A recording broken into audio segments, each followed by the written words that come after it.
Noong July 30 ay nakatanggap po kami ng reklamo na di umano itong si Mayor ng San Simon ay tsaka yung kanyang kaibigan, Dr. Bendet, na nagpakilala na administrator, outside administrator, ay nanghihingi ng pera dun sa complainant. Di umano ay para hindi kontrahin ni Mayor yung pagtatayo nila ng steel manufacturing doon sa San Simon, Pampanga.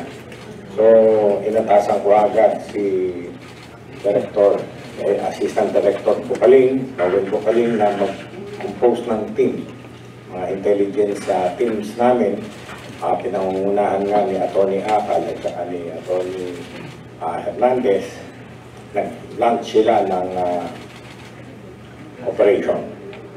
So, last, yung final na pag-uusap nila ay naganap sa Clark, Pampanga, sa isang coffee shop sa Clark, Pampanga, at doon na nung tanggapin ni Mayor at ng kanyang kasama yung pera na pinag-usapan nila, paunang bayad ay 30 million, ay inaresto na sila ng ating mga operatiba.